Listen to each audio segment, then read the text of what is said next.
As.A.W. wa rahmatullahi wa barakatuh. Brothers and sisters, today's tip is about moderation in food and water, or in food and drink. One of the things that we forget to do during the month of Ramadan is to be moderate in the way that we eat. You know, we're so hungry during the entire day, and especially in countries like, for example, in the UK or in Canada and parts of North America where I'm from, the days of fasting right now during the summer is really, really long. It's approximately 18 hours, some places 19 hours, 20 hours a day of fasting. And it's just really, really difficult, and people get very hungry and very thirsty during the day. One of the things that you have to keep in mind is to be very moderate in the way that you eat. Now, let's just say that you have 6 hours in total to eat. Just 6 hours. Alhamdulillah, here in Malaysia or in these parts of Southeast Asia, we have more than 6 hours to eat during the night. We have approximately 10 or 11 hours, which alhamdulillah is a blessing of Allah subhanahu wa ta'ala, sometimes even more than that. One of the things that we need to remember is to have moderation. Now, when it comes time for iftar, what we should not do is to eat a lot of greasy foods. You want to try and make sure that for those few hours a day that you can eat something, make sure that you're eating very healthy. Make sure you're having protein, but not too much protein, because that's going to make you very thirsty, and you're going to want to consume a lot more water, and your body is going to feel very thirsty during the day. So you want to make sure that you're eating healthy foods.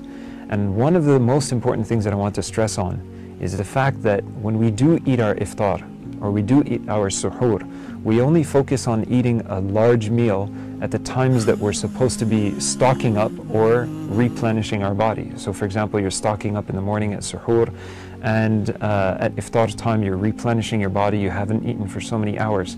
One of the things that you need to remember is to make sure that you eat constantly throughout those hours, or you're at least drinking a lot of water throughout those hours.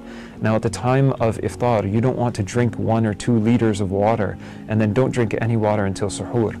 The most important thing is to drink a glass of water and then to keep a bottle of water with you. For example, during Taraweeh, where you're sipping on the water, after every 2 rak'ah you take a sip of water.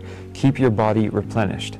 Try and flip your lifestyle to the other side of the coin, you could say. So for example, in a coin, you have heads and tails.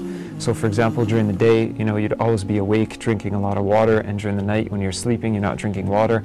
During the month of Ramadan, make sure you're doing the opposite. Okay, make sure that you're drinking a lot of liquids, a lot of fluids, and your body is, replenished. And if you feel, a very simple guideline, this is something, I'm not really a doctor, but it's a simple guideline that we should keep in mind. If you feel as though your lips are getting chapped, it means that you don't have enough water in your body. It means that you're not drinking enough fluids. So you need to make sure to keep yourself hydrated as much as you possibly can. Another thing that you need to remember to do is during the month of Ramadan, especially when it comes to food and being moderate in the way that we eat, and we'll talk about this in another reminder inshaAllah ta'ala in more detail, is to remember those that don't have the food that you have, and remember those that don't have the luxuries when it comes to food and drink that you have. So inshallah we'll suffice what we mentioned today, and we'll talk about that in another reminder inshaAllah ta'ala. I'm looking forward to seeing you again soon. Jazakumullahu khairan. As-salamu alaykum wa rahmatullahi wa barakatuh.